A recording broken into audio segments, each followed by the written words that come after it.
Howdy folks, and welcome back to Pool School. Well, it is February in Arizona and it's warming up a little bit, which means spring and swim season are just around the corner. So in this episode of Pool School, I'm going to show you the things that you can do to your pool before the swim season starts so that you can better ensure having a more trouble-free swim season. So what do you say we get right to it?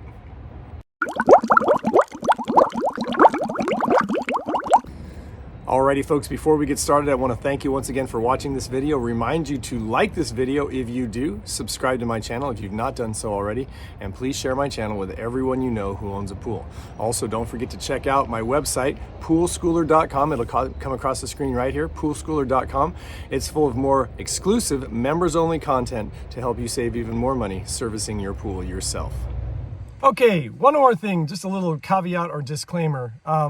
This is not an exhaustive list. These are just some of the things that I have found that people, if they take care of them before the swim season starts, will really go a long way to helping them have a more trouble-free swim season, and they won't have their pool down so they can't use it during those very critical months when they're going to want to use it. So keep that in mind as we go through this list. It's a very short but not exhaustive list. Okay, the first thing on the list, and it's not by matter of importance, it's just the first thing on this list, and it's a short list I hope, is that sometimes you're going to need to change your pool water out. So if you're not sure as to the what and why of changing your pool water, I'll put a link to a video I did on changing your pool water, what and why, and or when and why, and you can check that video out. But suffice it to say, there's two kind of indicators of when to change your pool water out. The first one is chemical. Testing the cyanuric acid or stabilizer or conditioning levels in your pool will give you an indicator of whether or not you need to change your pool water. If the levels of cyanuric acid, or CYA, are 300 parts per million or more, it's probably a good idea that you want to consider changing your water out, okay? I have heard people say, well, if it's even 200 parts per million or higher, you should change your water out. My experience, again, my personal experience in Arizona with the heat in the summer and all that, 300 parts per million, I have pools that are 200 parts per million in cyanuric acid, and they do fine holding the chlorine. Stabilizer or cyanuric acid is what allows your pool to hold chlorine, allowing it to do its sanitizing job.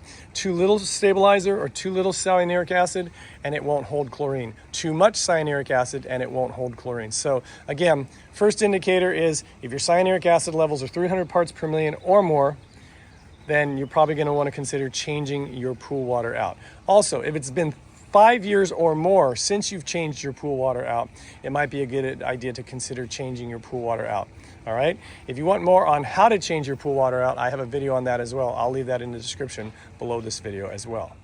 The second thing on my short list is resurfacing your pool or acid washing it or anything that requires you to drain your pool, okay? So that could be fixing floor drain covers.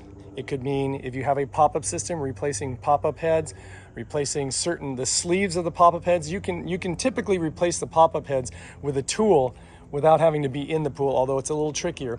But as far as replacing the inner sleeve where the pop-up head locks in, sometimes that has to be done when you have to chisel it out, so you have to have the pool drained for that. So anything that pertains to you having to drain your pool, including resurfacing. If you have a plaster pool and it's been a long time, or your plaster is getting really pithy and it's starting to flake off and everything, this might be a time to go ahead and resurface the pool using the plaster, replacing the plaster, or PebbleTech or something like that. Also, if you have any chips, cracks, rebar leaks, mineral deposits in your pool, this would be a time to drain the pool and get all that taken care of as well. Also, anything electric. If you have lights in your pool and you don't want to mess with electricity and water, this would be a good time to drain the pool and do that, as well. So anything that pertains to draining your pool. And if for some reason you have to do anything like that where you drain your pool, you've already changed your water out too once you drain your pool to do the repairs, then you kill two birds with one stone. So that's the next thing. Again, anything that pertains to having to drain your pool, to do any surface resurfacing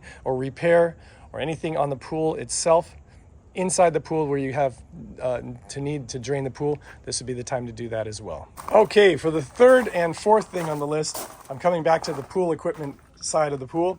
So third thing on the list, again, like I said, it's not an exhaustive list. Any type of repairs on your pool equipment. That could include replacing, fixing, or repairing a pump or motor. It could also mean anything if you have a salt system on your salt system. If you have any leaks, this would be a great time to repair the leaks.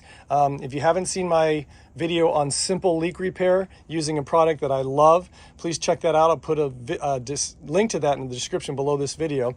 If there's any major replumbing that you need to have done, this would be a good time to do it again, because it might take a couple days to do that, and you don't want to risk having your pool down while swim season is happening, so you lose those valuable days of swimming in your pool. So anything that pertains to repairing or replacing equipment in the back of your pool, replumbing or anything like that in your equipment area, this is the time to do that as well. The fourth thing in this list has to do with your filter. Okay, depending on whatever kind of filter you have, you want to take a look at your filter media and your filter itself to make sure that the media, whether it's DE, which is grids, right? Cartridge, which is cartridges, or sand, which is sand, okay? You're going to want to make sure that that filter media is in good shape, all right? Again, you might want to clean your cartridges. I tell my clients to clean them every 6 months, and that's when I usually do it. I do it at the beginning of the swim season and after the swim season, which allows me to take the system apart, take a look at the cartridges, see if they need to be replaced. If not, we clean them really well, and then we clean out the filter canister and everything, and then check all the seals to make sure everything's in good shape. So that's a cartridge filter, again, like I said, and then they're good to go through the swim season. Even with the monsoons and the dust storms that we get out here, it's usually pretty good. And then we don't have any related green pool issues as related to a filter. If you have a DE filter, at least once a year you got to pull the grids out, have them cleaned and inspected and replaced if anything is torn. And if they're worn out, I always say if you have one worn out grid or torn grid, replace them all, because if one's torn, the others are going to eventually go if they're the same age. But cleaning your DE filter grids at this time is a good idea to do it. I usually do it at the beginning of the swim season, so that way you can really make sure that you don't have a potential tear and you got all that DE blowing back in your pool. So this is a good time to do that. And if you have a sand filter, over time sand impacts and it clumps up and then it loses its efficiency or efficacy. And so this is a good time to check out the sand in your filter. It's been 3 to 7 years since you've replaced the sand in your filter, so it'd be a good chance to replace that. Also, you can check all your backwash valves if you have a DE filter or sand filter and check out to see if those things are intact too, all right? But again, if the sand filter needs to be replaced with the sand, if you need to replace the sand, may I recommend a product called Dr. Dryden's Activate Glass Filter Substitute. It's so much better than the stuff that you use for regular sand, and it's more efficient than even a DE filter. So if you haven't seen my video on that product, please check out my video. I'll put a link to that in the description below this video as well. And finally, folks, the last thing on my list of things that you might want to consider doing before the swim season starts, especially now when you have still quite a month or so, a couple months before it kicks into high gear, is any type of remodeling that you want to do on your pool, i.e. you want to build a new wall, put in a spa, fill in a spa, put in a water feature, put in anything fancy like that. This would be the time to do that. If you want to do a resurfacing of the decking of your pool, this is a good time to do that. Again, trying to do things that typically would put your pool down and unusable during the swim season, trying to get those done now before the swim season starts, so that way you don't have to waste that valuable time of swim season waiting for your pool to be ready. So that's the last thing on the list that I have for you.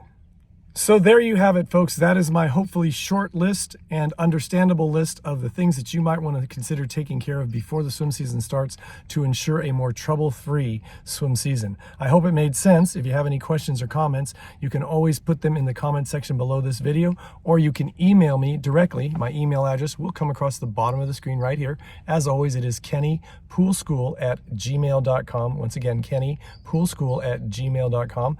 Again, thank you for watching this video. Please remember to like, subscribe, and share. Don't forget to check out my membership website, poolschooler.com. And until we meet again, remember to be safe, have fun, and always, no matter what, watch those kids around water and elderly folks around water and pets around water. And I'll see you next time. Bye-bye.